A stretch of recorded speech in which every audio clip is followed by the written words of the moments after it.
ready for the Big Apple. The next morning, the Thea sisters woke up well rested and went down to the kitchen to have breakfast.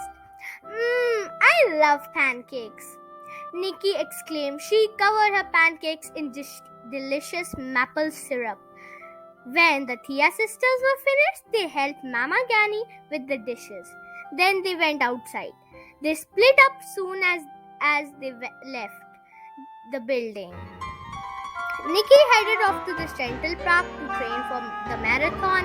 Pamela and Paulina planned on an investigation, the mystery of Phoenix, and Colette and Violet went in search of materials to make their Halloween costumes. Meanwhile, everyone back at restaurant was already working steadily to prepare a special pizza for the costume parade. Before leaving, Pam and Paulina went to say hello to Papa Johnny. They found him with a big round mouse who was waving his pound around and squeaking in a loud voice. Pamela whispered to Paulina, "That's Whiskers."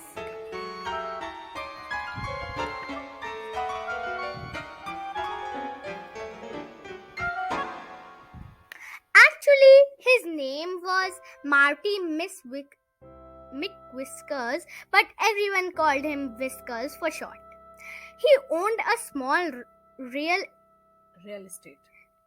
estate agency in the neighborhood, but unfortunately, business wasn't exactly booming.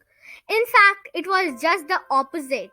As the friends listened, Whiskers began to blow his nose noisily into his handkerchief and complaining, "Tribeca is such a model neighborhood. It's a wonderful place to raise family and put down roots," he sobbed. "But now it's just going to be rats. This Phoenix character is really causing problems." Whiskers hung his head and began sobbing like a newborn mouselet. Sob, sob. Paulina wasn't sure why, but there was something about the big mouse that she didn't trust. Whiskers noticed her staring at him. He shot her a hard look, then put his paw around PJ and turned his back. Whiskers continued to whimper in a low, purposeful voice. "Just think how great the pizzerita used to be before all this trouble with Phoenix," he reminded Pam's dad. "You used to have lines wrapped around the block. Every night was a packed house. And the weekends, holy cheese. Remember those? Rodents would wait forever for a slice. Now everyone's running scared. But don't worry, friend. I won't let you go bankrupt. I really want to buy your place at any time. All you just have to do is squeak." PJ nodded gratefully. "I appreciate your offer, Whiskers," he said, "but my children and I have new plans for Pizzerita. I think we can make it work." The squirrel on Whiskers' face made Pamela furious. She had never liked Matty Whiskers. Besides being extremely noisy, he was so pushy and obnoxious. Plus, why would he care if her dad wanted to make Pizzerita such a success again? Was he jealous?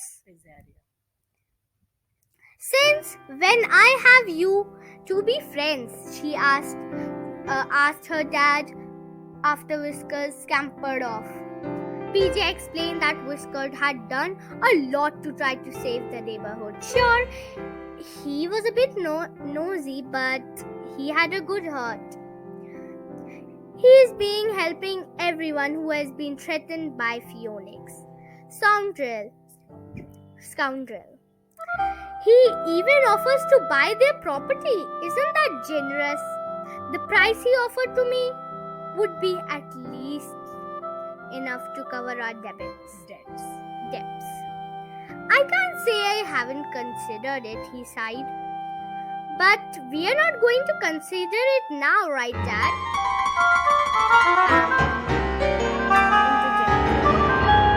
We can't give up on our pizzeria. It's our family tradition. PJ's face lit up with a wide grin. We won't give up without a fight, he agreed. Pamela hugged her father. Then she headed off with Paulina to find out more about the mysterious feelings. On the streets of New York, while Pamela and Paulina were still at the pizzeria, Nikki, Violet, and Colette had already reached to the subway station. They were planning on taking the train to Central Park. The subway station was a blur of activities. Serious rodents in suits and ties rushed past teenagers with skateboards under their arms. Young female rodents dressed in latest fashions, raced by parents with babies in sneak shorts. Wow, this place is sure busy, commented Nikki as her friend watched the crowd swirling around them. Then they hopped into their train and went. When the friends reached to stop on the Fifth Avenue, a famous street was full of expensive stores. They got off the train. Nikki headed straight for Central Park. Don't wait for me for lunch, she called back. Today I'm planning an extra long training session. Violet and Colette watched her run off into a distance. Poor Nikki, Colette sighed. What a shame she has to miss this all. She pointed in a direction of stores. Then she did a little dance. Just look at those hats and those shoes and wait. Hold your whiskers. How cute are those purses? She squeaked, hardly able to contain her excitement. Violet rolled her eyes.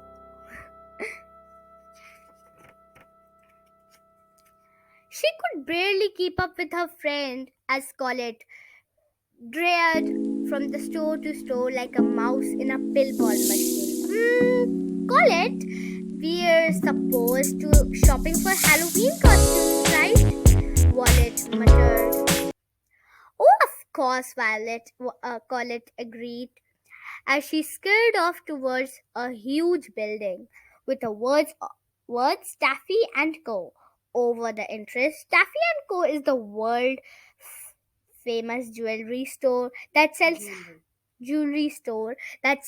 high quality jewelry, crystal and china. The windows of the store were full of sparkling necklaces, earrings and rings. Violet watched Colette's head swirl around as she tried to take in all the sophisticated treasures. Isn't this place incredible, Violet? Colette breathed, her eyes shining like the diamonds in the glass case in front of her. The store was impressive. But 2 hours later, even Colette was ready to go. The problem with shopping on Fifth Avenue is that you can't buy anything, she sighed. She said it with a sigh. It's too expensive. Let's head back to Tribeca to look for our Halloween costumes.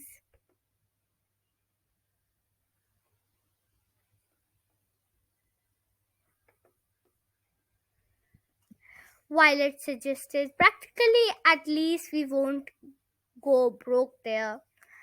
Colette agreed, and she and Violet headed to the subway for a ride back downtown.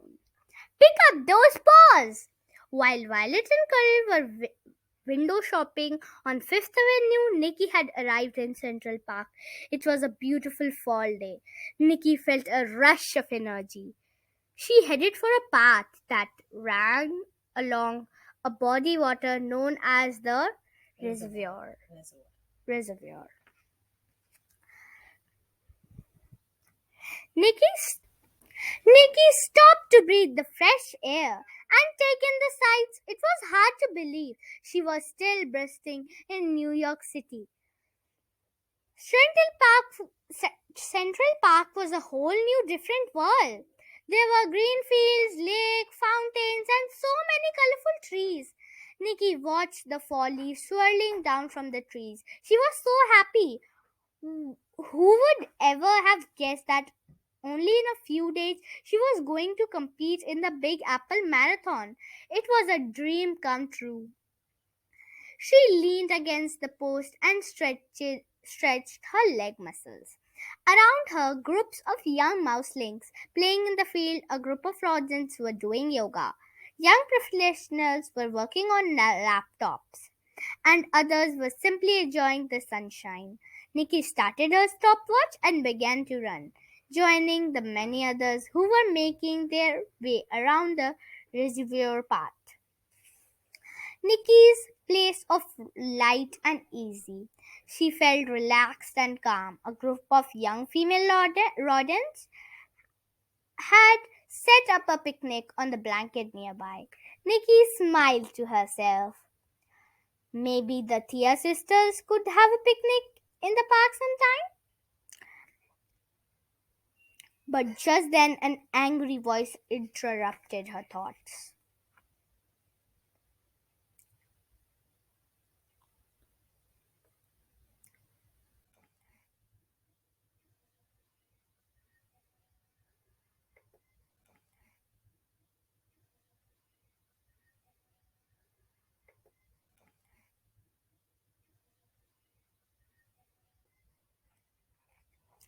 Pick up those paws! Faster, faster! Cheese Nibbles, your grandma Snugfur can run faster than that. Nikki slowed down to see who was making such a commotion and practically got trampled over by another runner. When she looked up, she realized the other mouse was none other than Rhonda Rousepaws. Her dad was coaching her from a bicycle. So that whose voice Nikki had heard every 5 seconds. Mr. Rousepaws screamed another order at his daughter. How annoying! Nikki picked up her place, hoping to catch up to Rhoda. After a while, she couldn't let her rival beat her during her first meeting. As soon as she caught up to Rhonda, Nikki greeted her with a friendly smile. Hi, Nikki squeaked as she scampered past her.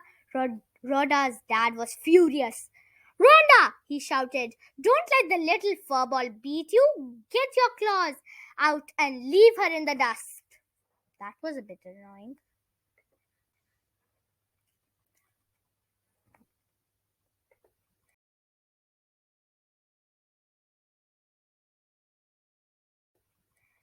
Nikki couldn't believe her ears. What happened to good sports mouseship? What kind of coaching advice was Rhoda's dad giving her? At the next bend, Rhoda caught up to Nikki and passed her. Nikki sped up again to rejoin her rival. It was a race between Rhoda and Nikki, and it was a matter of pride. So let's see what they were doing. As soon as she caught up to her rival, Nikki greeted her with a friendly smile as she passed her. But at the next bend, Rhoda joined Nikki and passed her. Nikki sped up again to reach her rival, but then Nikki decided to slow down to let Rhonda pass. Suddenly, Nikki realized that Rhonda wasn't doing it for her own pride, but out of fear for her dad would say if she slowed down. Nikki decided to slow down and let Rhoda pass. Rhonda caught up to her father, a satisfaction look on her snout. Good, he remarked. But next time, finish faster. That was a bit noisy.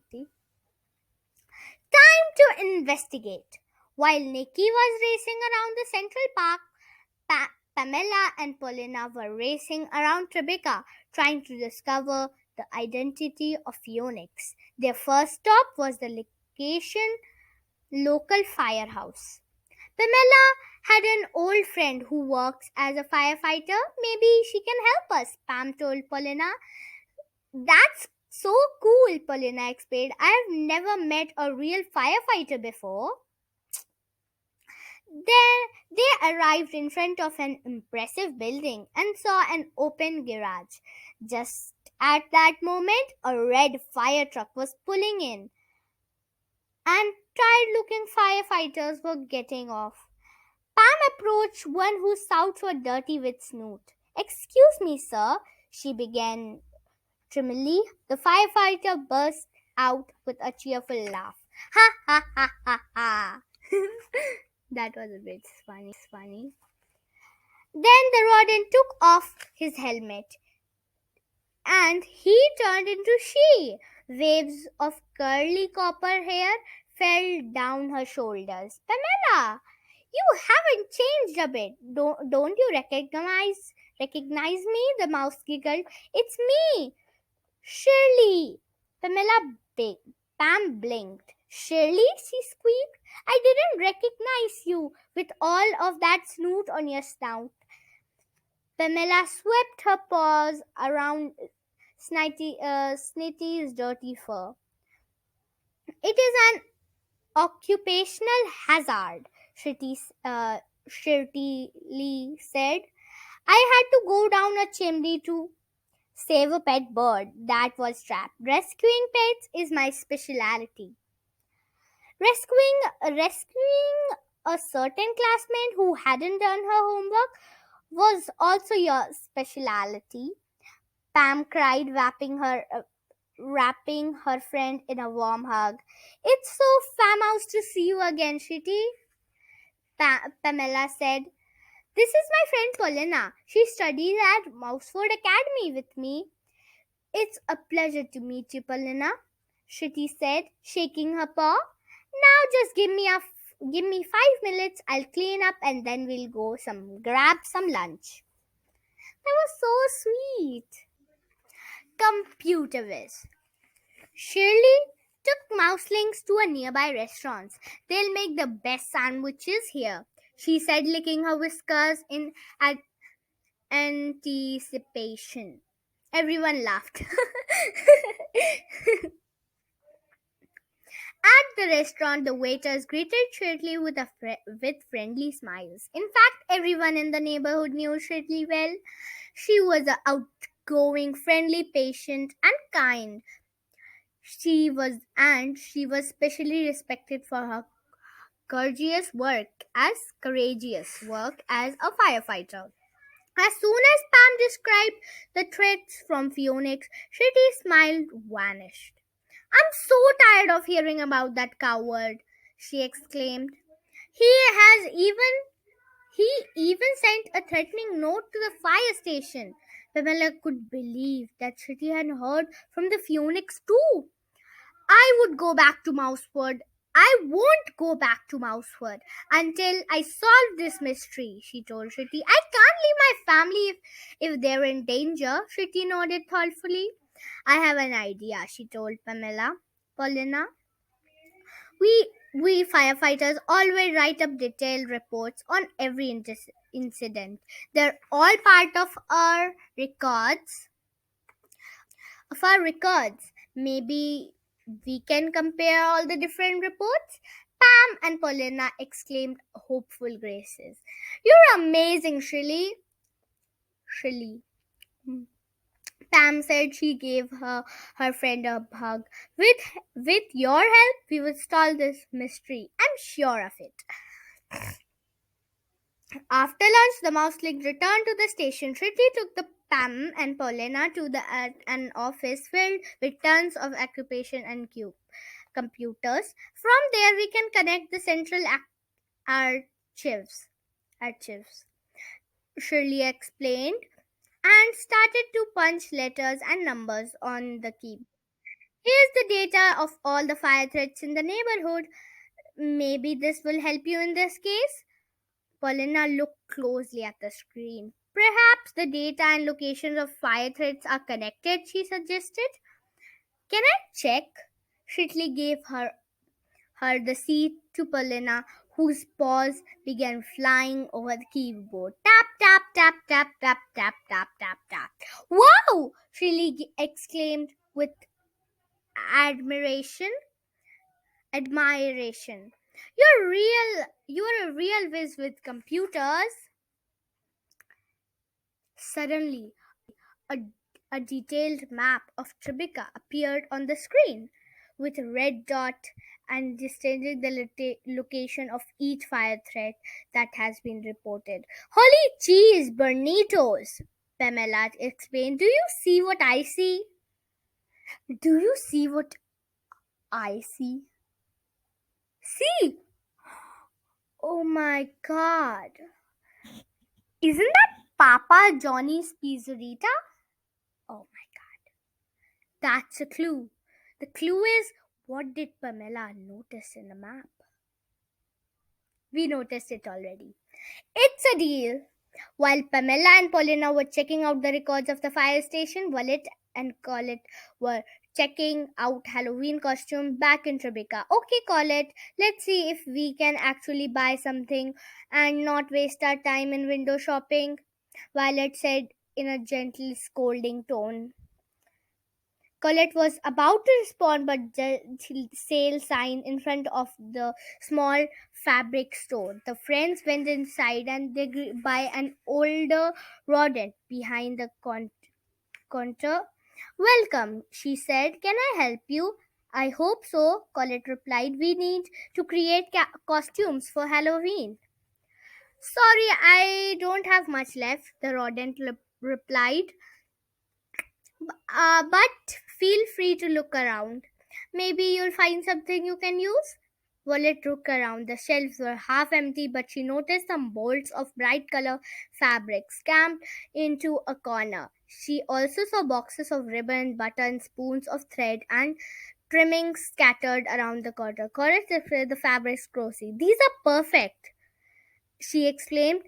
Look at these colors, Violet. If if you take all of them, I can give you a special price. The rodent offer. And I'll throw you some ribbons too. It's a deal. Violet agreed without hesitation. Oops. It's a deal. Violet, without hesitation, Colette picked up the fabric, then turned back to an older rodent. These fabrics are beautiful, she said. Can I ask why you are selling off your matches? The older audience shook her head sadly. Oh, I'm afraid we have hit hard times and forced to close, she said, folding her fabrics with care. Violet and Colette looked at each other. Colette, another store was closing? Did you have something to do with Phoenix? The rodent sighed. Recently, we have received threats from someone called Phoenix. Customers are afraid to come here now, and I am afraid too. So I have decided to move to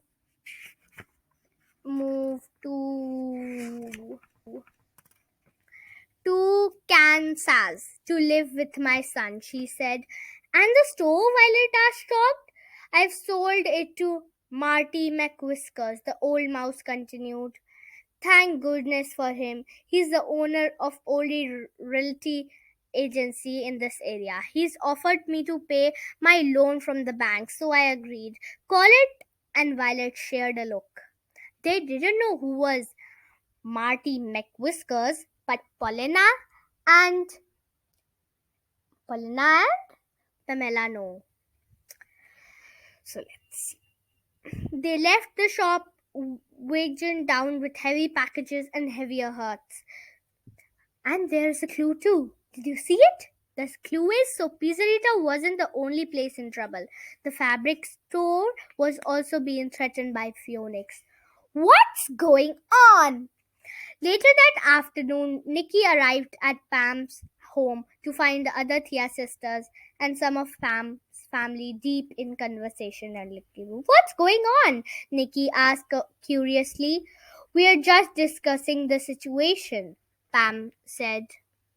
What situation? Nikki asked. This one, Paulina responded, pointing to a piece of paper on the table that shows the map of Tribeca. It had some red dots and a long blue arrow on it. Pam's friend Shitley told that the red dots are of places that we received fire threats in last 2 years, Paulina explained. And this blue arrow? Nikki asked. It is the fabric store. We have brought materials for Halloween costumes. Colette replied. We've learned that the owner sold their shop to Marty McWhiskers, Violet explained. Pam's dad chewed his whisker deep in thought. That's not the first time Whisker has offered to help out. He must. Paulina nodded. That's what doesn't seem right. Whiskers acts like a good neighbor, but maybe there's another reason that he's buying all the estate, estate in Tribeca. Pamela handed her father a piece of paper. These are the telephone numbers of all the rodents that have received threats from Phoenix. Maybe if you call them, Dad, you'll find out if Whiskers has been offering to buy their properties too.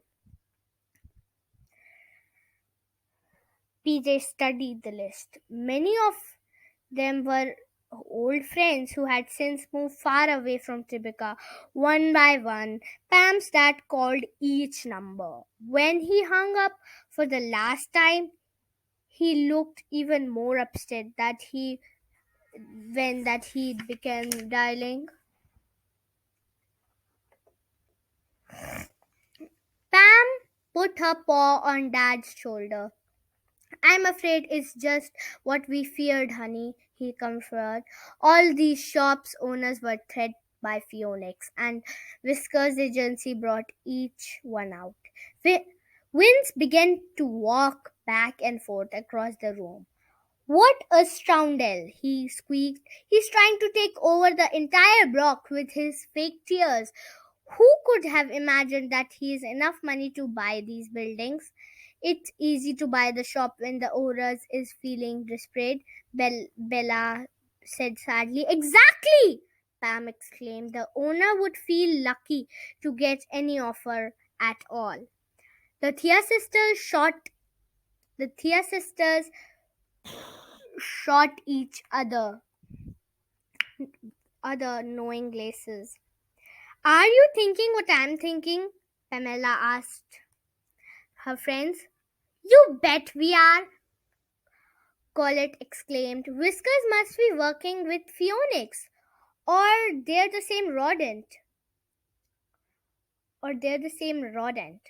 Violet chimed in. By night, Phoenix write threats on stores' metal doors. By day, Whiskers generously offers to buy those same stores at rock bottom prices. PJ nodded slowly. But our suspicions aren't enough to expose Whiskers. He warned. We need to concrete proof to take to the police. Nikki swirled her tail slowly. If we want to find a proof,